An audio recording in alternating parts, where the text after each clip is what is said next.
ఆంధ్రప్రదేశ్లో కూటమి అధికారంలోకి రాగానే ఇప్పుడు 3000 ఉన్నటువంటి పెన్షన్ని 4000 చేస్తామంటూ చంద్రబాబు గారు హామీ ఇచ్చినటువంటి నేపథ్యంలో ఇప్పుడు చంద్రబాబు గారు ఆంధ్రప్రదేశ్ ప్రజల్ని ఉద్దేశించి మరొక హామీ కూడా ఇచ్చారు.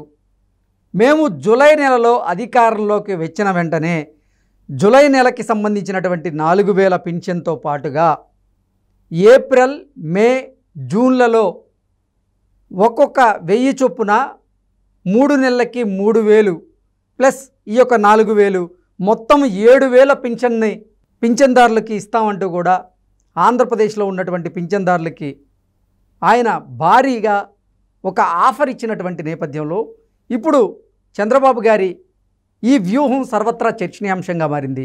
ఈ నేపథ్యంలో ఈ అంశానికి సంబంధించి మనతో మాట్లాడేందుకు ప్రముఖ రాజకీయ విశ్లేషకులు, ప్రముఖ సీనియర్ జర్నలిస్ట్ దుర్గా వడ్లమాని గారు మనతో ఉన్నారు. మేడంతో మాట్లాడదాం. మేడం నమస్తే. మేడం నమస్తే. మేడం, ఇప్పుడు ఆంధ్రప్రదేశ్లో ఉన్నటువంటి పింఛన్ 3000 కూటమి అధికారంలోకి రాగానే చంద్రబాబు గారు ఆ 3000 పెన్షన్ని 4000 చేస్తామంటూ కూడా హామీ ఇచ్చారు.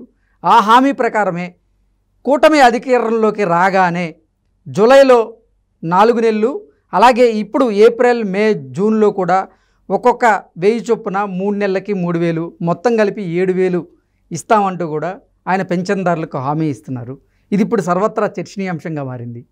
ఏంటి మేడం ఈ అంశం మీద మీ విశ్లేషణ ఏంటి? ఇప్పుడు నిన్న ప్రెస్ మీట్ పెట్టారు ఆయన చంద్రబాబు నాయుడు గారు. ఎందుకు పెట్టాల్సి వచ్చిందంటే ఇప్పుడు గత మనందరం చెప్పుకునేదే చరిత్ర చరవడమే కానీ తప్పట్లేదు. 5-6 రోజులుగా ఈ పెన్షన్లు, వాలంటీర్లు దీని మీదే నడుస్తుంది చర్చ. మొత్తం ఆంధ్రప్రదేశ్ కాదు, తెలంగాణ కాదు, మొత్తం సౌత్లో నడుస్తుందేమో దీని మీద చర్చ. దీనికి కారణం ఏంటంటే ఆయన ఒక పక్క జగన్మోహన్ రెడ్డి గారు ఫస్ట్కి వేస్తారు ఎప్పుడు పెన్షన్లు కానీ ఈ పథకాలకు సంబంధించినవన్నీ, ఈ వితంతువులకి, తర్వాత అవ్వాతాతలకి, వీళ్ళందరికీ కూడా దివ్యాంగులకి సామాజిక పెన్షన్లన్నీ. కానీ ఈసారి ఆయన వెయ్యలేదు. వెయ్యకపోవటమే కాకుండా ఆ నెపాన్ని చంద్రబాబు నాయుడు గారి మీదకి నెట్టాలని చూశారు ఆయన. ఇంకో విషయం ఏమైందంటే 3వ తారీఖు తర్వాత ఇస్తాను వాళ్ళ పేపర్లో ప్రకటించినప్పటికీ వాళ్ళు ఇవ్వలేదు. 3వ తారీఖు తర్వాత ఇవ్వలేదు. ఇవాళ 6వ తారీఖు వచ్చింది, కొంతవరకు పెన్షన్లు ఇచ్చారు. నిన్న మొన్న దీని మీద ఒక పెద్ద హై డ్రామా నడిపించారు వాళ్ళు.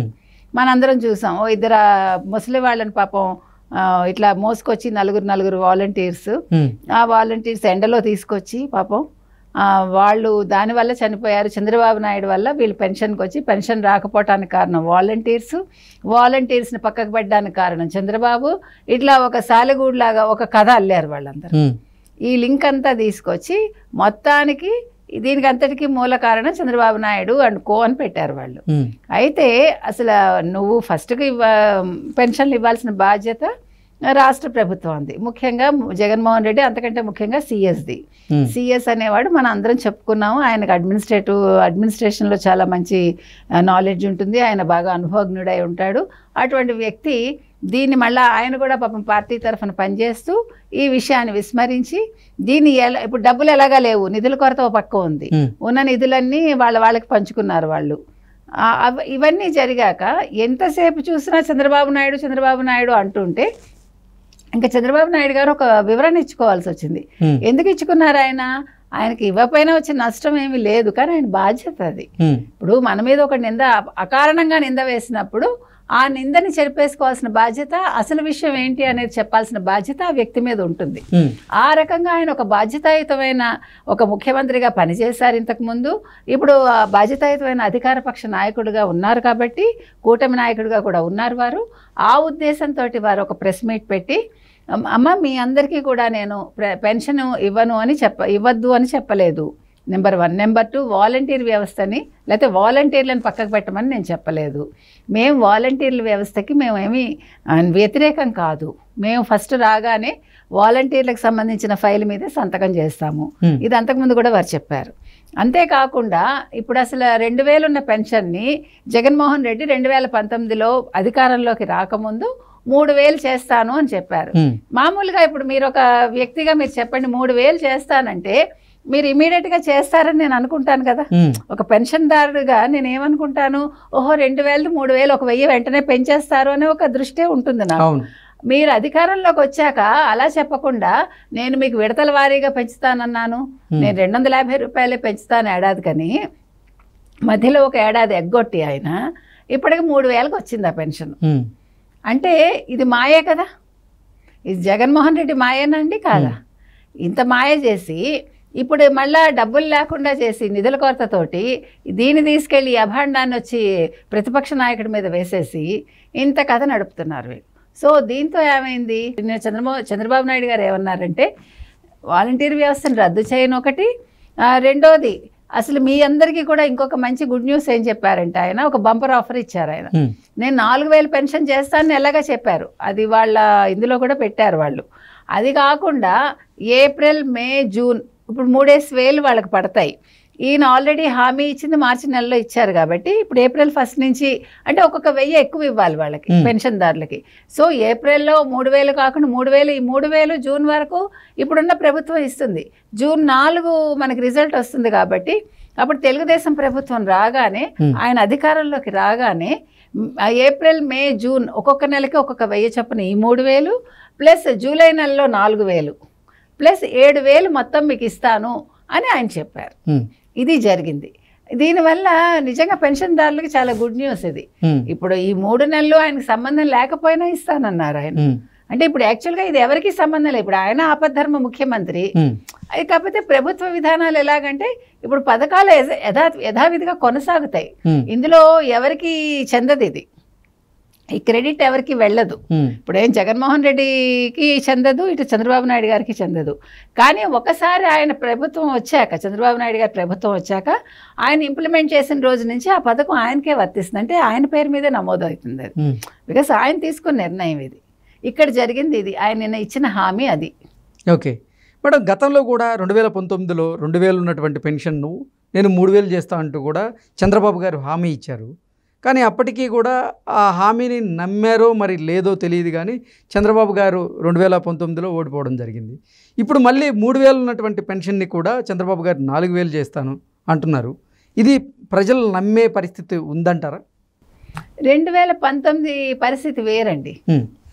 అప్పుడు చంద్రబాబు నాయుడు గారు నమ్మకపోవటం కాదు, అది ప్రజలు ఒక మాయలో పడిపోయారు.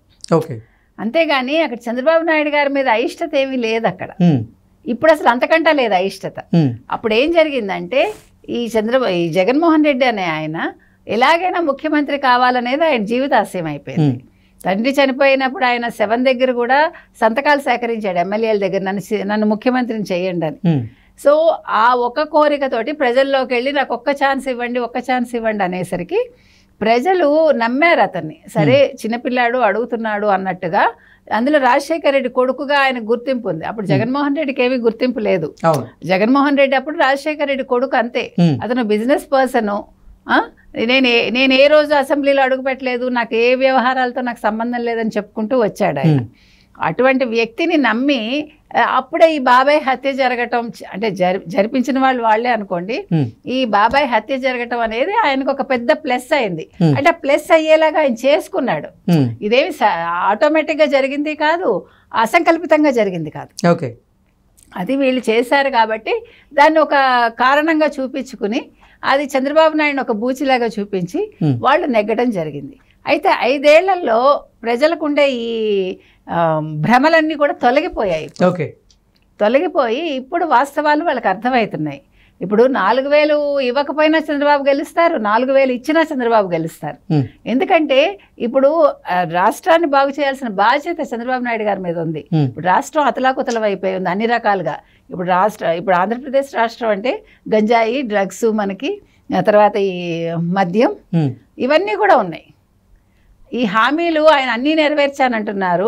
95% నా హామీలన్నీ నెరవేర్చాను జగన్మోహన్ రెడ్డి చెప్పారు.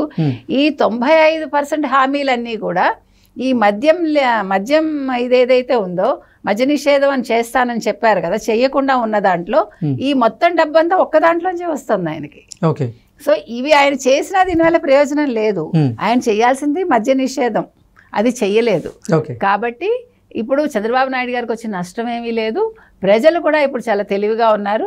వాళ్ళు రాష్ట్రాన్ని ఎలా అభివృద్ధి చేయాలి అంటే వచ్చే నాయకుడు అభివృద్ధి చేసి మాకు మంచి భవిష్యత్తు కావాలి, అప్పులు ఊబిలోంచి రాష్ట్రాన్ని బయటకు తీయాలి అనేది వాళ్ళ ఉద్దేశం. కాబట్టి తప్పకుండా ఇది చంద్రబాబు నాయుడు గారికి ఏమీ నెగిటివ్ కాదు, చాలా పాజిటివ్ ఇది.